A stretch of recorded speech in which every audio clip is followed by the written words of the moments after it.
शायद साबिक इंग्लिश कप्तान माइकल वॉन ने बिल्कुल ठीक कहा था कि पीसीबी में आए दिन कुछ ना उल्टा सीधा हरकत होते रहते हैं, और आज भी यही हो रहे हैं, कल भी और अभी भी यही हुआ है। भाई साहब, फखर जमान को ऑस्ट्रेलिया स्क्वाड में शामिल नहीं किया गया, और Pakistani head coach, white ball के हेड कोच कैरी क्रिस्टन को जो है ना इस्तीफा देना पड़ा, और नया कोच भी मुकर्रर कर लिया गया बाबर आजम की ट्वीट की वजह से। फखर जमान दबाव में। अस्सलाम वालेकुम व्यूअर्स, से कहानी शुरू होता है अगेंस्ट इंग्लैंड सेकंड टेस्ट, जब पीसीबी ने बाबर आजम को ड्रॉप कर दिया था। बाबर आजम जब ड्रॉप हुआ तो लेजेंड्स ने ट्वीट करना शुरू कर दिया बाबर आजम के हक में। माइकल वॉन ने किए, अदरवाइज अदर कंट्री के प्लेयर्स ने किए, स्पेशली फखर जमान ने बाबर आजम के हक में ट्वीट किया, तो पीसीबी का जो है ना हाथ सिर्फ और सिर्फ फखर जमान पर भारी पड़ गया, क्योंकि बाहर तो कुछ कर नहीं सकते थे। फखर जमान को इसने आड़े हाथे ले लिया। वीवर्स, फखर जमान को ऑस्ट्रेलिया स्क्वाड में इसलिए शामिल नहीं किया गया कि फखर जमान ने सिर्फ और सिर्फ बाबर आजम के हक में ट्वीट किया है। वीवर्स, फखर जमान ने कैंप में भी मोहसिन नकवी से कुछ इस तरह सवाल किए थे ना, तो कल प्रेस कॉन्फ्रेंस में सहाफी ने पूछा मोहसिन रजा नकवी साहब से, जो कि चेयरमैन है, उनसे पूछा कि फखर जमान हमारा एक लेजेंड स्टार है, वो हमारा मैच फिनिशर है, मैच विनर है, उसको ड्रॉप कर दिया, वाई?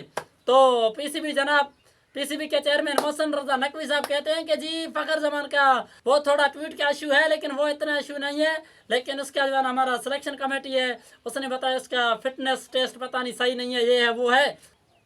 और जो कैंप में फखर जमान ने जो बात की थी वो बिल्कुल सही की थी। फखर जमान ने बिल्कुल ब्रेव बहादुरी से ये सवाल किए थे, उसमें मैं फखर जमान को अप्रिशिएट करता हूँ। ये कहना है मोहसिन रजा नकवी का, नहीं जनाब, आप बिल्कुल गलत कह रहे हैं। आपने फखर जमान को इसी ट्वीट के लिए और जो आपसे सवाल किए थे उनकी वजह से फखर जमान को आपने ड्रॉप कर दिया। सिर्फ और सिर्फ ड्रॉप नहीं कर दिया, सेंट्रल कॉन्ट्रैक्ट में भी शामिल नहीं किया फखर जमान को, और फखर जमान को बाबर आजम के हक में ट्वीट करना महंगा पड़ गया और सजा मिल गया। वीवर्स, कल से स्क्वाड अनाउंस हो गए, तो सब प्लेयर कह रहे हैं, जैसे मोहम्मद आमिर ने ट्वीट किया है, दीगर कर रहे हैं कि भाई फखर जमान के साथ ज्यादती हुई है, लेकिन बाबर आजम के लिए सब कह रहे हैं कि बाबर आजम ने अभी तक क्यों कोई ट्वीट नहीं किया। वो एक जर्नलिस्ट कह रहे थे कि भाई बाबर आजम अकेले में फ़ोन कर देगा लेकिन ट्वीट नहीं करेगा। मैं कह रहा हूँ कि इंशाल्लाह बाबर आजम ज़रूर ट्वीट करेगा या कुछ तो करेगा फखर जमान के हक में। कप्तान तो नहीं है लेकिन ज़रूर कुछ करेगा। और हाँ, मोहम्मद रिजवान ये कह रहे थे कि जी मैं कप्तान बनूंगा तो अपने हिसाब से टीम सेलेक्ट करूंगा। भाई आपको पूरा हक था, आप कहते हैं कि मुझे फखर जमान चाहिए, फखर जमान हमारा मैच विनर प्लेयर है। नहीं जनाब, आपको तो कप्तान ही चाहिए, कोई बोलने वाला है नहीं, जो भी रगड़े में आ जाए तो आ जाए, हमें क्या। और उसके बाद ये ड्रामा शुरू हो गया कि भाई साहब कैरी क्रिस्टन जो है ना ये सिलेक्शन से खुश नहीं थे, जो ये टीम सेलेक्ट हुआ है। उसके बाद ये मामला शुरू हो गया कल से, आज फिनिश। कैरी क्रिस्टन भाई आप जाओ साउथ अफ्रीका, वहाँ पर रेस्ट करो, आपका जो है ना यहाँ से काम तमाम हो चुका है।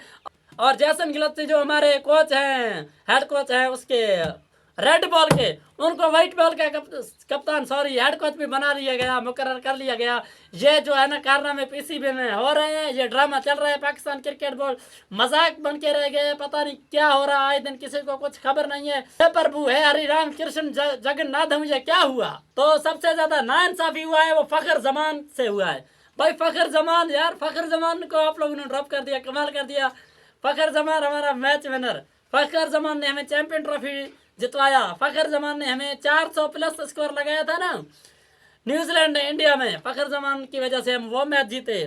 फखर जमान बड़ा प्लेयर है भाई, आप लोगों ने उसको ड्रॉप कर दिया। Why PCB, Y?